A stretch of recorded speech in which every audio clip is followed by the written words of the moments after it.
ሰላም ሰላም፣ እንዴት ናችሁ? ብዙ ሰዎች ማዲያት ኖሮብን ብዙ ሕክምና አድርገን ብዙ ክሬሞችን ተጠቅመን ግን ምንም እየጠፋ አይደለም፣ ወይም ደግሞ ተመልሶ ይመጣል፣ ደጋግሞ ይመጣል። ስለዚህ ምንድን ነው እስቲ ችግሮቹ የሚለውን ነገር እስቲ ዛሬ እናያለን። መሰረታዊ የሆኑ ችግሮች እናያለን። የመጀመሪያው ሰን ኤክስፖዠር ነው፣ ለፀሐይ መጋለጥ ነው። ፀሐይ ብቻ ሳይሆን ይሄ ከስክሪንም የሚወጣ ብርሃን ሊሆን ይችላል፣ የአምፖል መብራት ሊሆን ይችላል። እነዚህ ነገሮች በሙሉ ሙቀት ሊሆን ይችላል። እነዚህ ነገሮች በሙሉ ለማዲያት እንዲነሳ ከዳንም በኋላ ተመልሶ እንዲመጣ ምክንያት ናቸው። ስለዚህ ፀሐይ ሰንስክሪን አጠቃቀማችንን ማስተካከል አለብን። አንደኛ መጠቀም ያለብን ከ30 እስከ 50 ፕላስ የሚል ቢሆን ይመረጣል። ሁለተኛ ደግሞ ሁልጊዜም አፕላይ ማድረግ አለብን። ብዙ ጊዜ አንድ ጊዜ ብቻ አፕላይ አድርገን ጠዋት አንድ ጊዜ ማታ ብቻ ነው የምናደርገው እና ፀሐይ ላይ ስንወጣ በየ2 ሰዓቱ በየ3 ሰዓቱ ድጋሚ መቀባት ያስፈልጋል፣ ሰንስክሪኑ ማለት ነው። ሌላኛው የምንጠቀመው የሰንስክሪን አይነት ቲንትድ የሆነ ቢሆን ይመረጣል። ቲንትድ ማለት አይረን ኦክሳይድ ውስጡ አይረን ኦክሳይድ ወይም ዚንክ ኦክሳይድ ያለባቸውን ሰንስክሪኖች መጠቀም ያስፈልጋል። ማዲያት ላለበት ሰው በጣም ጠንካራ ሰንስክሪን ነው መጠቀም ያለብን። ከዛ ውጭ የምንጠቀመው ቤትም ውስጥ ከቤትም ውጭ መሆን አለበት። ምክንያቱም የፀሐይ ብርሃን ብቻ ሳይሆን ሌሎችም የአምፖል መብራትም ማዲያትን የመቀስቀስ ባህሪ አላቸው። ሌላ ሰንስክሪን ማንኛውም ሰንስክሪን 100% ሊከላከልልን አይችልም። ስለዚህ ኮፍያ ማድረግ፣ ጥላ መያዝ፣ ጥላ ቦታ ላይ መቆየት፣ እነዚህ ነገሮችን መጨመር አለባቸው። ለፀሐይ መነጽር ማድረግ፣ የፀሐይ መነጽር ማድረግ፣ እነዚህ ነገሮችን መጨመር አለባቸው እንጂ ሰንስክሪን አደረግን ማለት ሙሉ ለሙሉ 100% የፀሐይ ጨረርን ሊከላከልልን አይችልም ማለት ነው። ሌላኛው ትክክለኛ ያልሆነ ሕክምና መውሰድ ነው። ወይ ደካማ ክሬሞችን መጠቀም፣ ውስጣቸው ሬቲኖል የሌለባቸውን ክሬሞች መጠቀም፣ ወይም ደግሞ ውስጣቸው ያልተፈቀዱ ኬሚካሎች ያሉባቸውን ክሬሞች መጠቀም ነው ውጤታማ እንዳንሆን የሚያደርገን። ሌላኛው የቆዳ መረበሽ ነው፣ ስኪን ኢሪቴሽን። ከባባድ ኬሚካሎችን መጠቀም፣ በጣም ሀርሽ ፕሮዳክቶችን መጠቀም፣ ድጋሚ የሆኑ ክሬሞችን መጠቀም ነው እና 9 አይነት ክሬም 7 አይነት ክሬም ይገዙና አንዳንድ ሰዎች ሁሉም ተመሳሳይ ይሆናሉ። ሳሊሲሊክ አሲድ አለው፣ ሬቲኖይል አለው፣ ሃይድሮኪኖን አለው፣ ስቴሮይድ አለው። ከዛ ሌላኛውም ክሬም እንደዛ ሬቲኖይል ይሆናል፣ ሌላኛውም ክሬም እንደዛ ይሆናል። 3 4 5 አይነት ተመሳሳይ የሆኑ ፕሮዳክቶችን እንጠቀምና ቆዳው የባሰ ይረበሻል። የጠፋ ይመስላል፣ ግን ሞር በተረበሸ ቁጥር ደግሞ እንደገና በተቃራኒ መልኩ ነው ማዲያቱን ያባብሰዋል ማለት ነው። ምክንያቱም መረበሽ ትንሽ እንደዚህ የሚረብሹ ሀርሽ ፕሮዳክቶች ሲኖሩ እነዚህም ነገሮች ማዲያታችን እንዳይድንና ቶሎ እንዲመለስ ያደርጉብናል ማለት ነው። ሶስተኛው አብዛኛው ማዲያት እንደሚታወቀው ሴቶች ላይ ነው የሚያጋጥመው። እርግዝና ሲፈጠር ወይም ደግሞ የወሊድ መቆጣጠሪያ እንክብሎች፣ መርፌ የሚቀበሩ ሁሉም እነዚህ ነገሮች መጠቀም ራሱ ለማዲያት እንዳይድንና እንዲባባስ ያደርጋል። እና ሌላኛው ደግሞ መድኃኒቶችን የተወሰነ ቀን 1 ሳምንት ብቻ ወይ 2 ሳምንት ተጠቅመን ልክ ሲድንልን መተው፣ ወዲያውኑ ማቋረጥ፣ ይህም ትክክል አይደለም።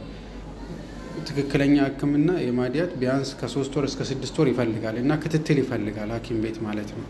ለዛ ነው በየመንገዱ በየቲክቶኩ አይደለም ማዲያትን መታከም ያለበት። ሐኪም ጋር ሄዳችሁ በክትትል ነው፣ በየ3 ወሩ በየ1 ወሩ ፎሎ አፕ። ሐኪሙ የሚጨምረውም ነገር ይኖራል፣ የሚቀንሰው የሚያስተካክለውም ነገር ሊኖር ይችላል። የብዙ ሰዎች ፊት የሚበላሸው እንደዚህ ክሬሞችን ይገዙና ሰብስበው ይገዛሉ። የትኛው ለምን እንደሆነ የሚሸጡት ሰዎች አያውቁም። አንድ ላይ ሰብስበው ነው የሚሰጧቸው። ከዛ ያንን ሁሉ ክሬም ይጠቀሙና ፊታቸው ይቃጠላል ከሚችለው በላይ ማለት ነው። እና መቼ ማቆም እንዳለባቸው፣ ምን መጨመር እንዳለባቸው፣ ምን መቀነስ እንዳለባቸው ይሄ ነገር ማንም የሚያስረዳቸው የለም። እና ያንን ክሬሙን መጠቀም ብቻ እንደ ላጲስ ሰርዞ የሚያጠፋ ይመስላቸዋል። ነገር ግን ማዲያት እንደዚህ አይነት ባህሪ አይደለም ያለው። እላያችን ላይ የተቀባ ቀለም ሆኖ የምናነሳው ነገር አይደለም። ከውስጥ የቆዳችን ሚላኒን ፒግመንት የማመንጨት ስራው ስለሚረበሽ ነው እንደዚህ አይነት ማዲያት የሚከሰተው እና ያ ነገር ጊዜ ይፈልጋል። የሚያውቅ ሰው ጋር መድኃኒቶቹ እያንዳንዳቸው ለምን እንደሚያዝ፣ መቼ መጠቀም እንዳለብን፣ መቼ መቀነስ ማቆም እንዳለብን የሚያውቅ ባለሙያ ጋር መድኃኒቱን መውሰድና መጠቀም ያስፈልጋል ማለት ነው። ሌላኛው ደግሞ ማዲያት እንደምናውቀው 3 አይነት ነው በመሰረታዊ መልኩ። ኢፒደርማል የምንለው አለ ከላይ ያለው፣ ደርማል የምንለው አለ የቆዳችን የታችኛው ክፍል ላይ የሚኖር ማዲያት። ሶስተኛው ደግሞ ሁለቱንም የያዘ ሊሆን ይችላል። በተለይ ሁለቱንም የያዘውና ዲፕ ደርማል የምንለው የሚላዝማ ወይም ደግሞ የማዲያት አይነት በጣም አስቸጋሪ ነው ለሕክምና በጣም አስቸጋሪ ነው። በጣም ረጅም ጊዜ ክትትል ይፈልጋል። ክሬሞቹ ውስጥ ድረስ ላይደርሱ ይችላሉ የምንቀባቸው ነገሮች። ስለዚህ እነዚህ ነገሮች ረጅም ጊዜ ክትትል ይፈልጋሉ። ከሐኪም ጋር እየተከታተልን በትዕግስት እንዲድንና ረጅም ጊዜ ክትትል ሕክምና ከ6 ወር እስከ 1 ዓመትም ሊፈጅ ይችላል እና በዛ ምክንያት ሊሆን ይችላል። በጣም ዲፕ ከሆነ ብዙ አይነት ክሬም ተጠቅማችሁ ብዙ ሕክምና አድርጋችሁ ምንም ነገር ማይለወጥ አይነት የማዲያት አይነት አለ እና እንደዛ ነው እና በጥናቶች እንደሚያሳዩት 40 እስከ 60% ማዲያት ይመለሳል፣ ሪከረንስ አለው እና ሙሉ ለሙሉ ኪውር የለውም። ሁልጊዜም ክትትል ይፈልጋል፣ ሕክምና ይፈልጋል። የሆነ ክሬም ተቀብተ የሚጠፋ ነገር አይደለም። ስለዚህ ማንኛውም ገበያ ላይ የሚሸጡ ነገሮች ማዲያት እናጠፋለን፣ እንደዚህ እናደርጋለን የሚባሉ ነገሮች ምንም አይነት ተአምራዊ የሆነ መድኃኒት የለውም። ማዲያት በሐኪም ክትትል ትዕግስትና ረጅም ጊዜ ክትትል ይፈልጋል እንጂ እና ማዲያት ደግሞ ላለመመለሱ ምንም አይነት ዋራንቲ የለውም። ሊመለስ ይችላል አት ኤኒ ታይም። ትንሽ ነገር ሊረብሸው ይችላል። ትንሽ አንድ ቀን ፀሐይ ወጥታችሁ ግልብጥ ብሎ ሊወጣ ይችላል። አንድ ቀን ሙቀት ኩክ ስታደርጉ ተመልሶ ሊመለስ ይችላል። ስለዚህ ኤክስፔክቴሽናችን እንደዛ መሆን የለበትም። ሁሉ ጊዜ እኔም ተደጋጋሚ የምጠየቀው ነገር ማዲያት ማጥፊያ አለህ ነው የሚለው። ማጥፊያት የሆነ ነገር እንደዚህ የሆነ ነገር ሰርዘን የምናጠፋው አይነት ነገር ነው የሚመስላቸው ማለት ነው። ስለዚህ ማንኛውም በዓለም ላይ ያለ ማንኛውም ክሬም ሕክምና ብትጠቀሙ ሌዘር፣ ማንኛውም ኤኒቲንግ እስከነ ድራሹ ጠፍቶ ላይመለስ የሚያደርገው ነገር የለም።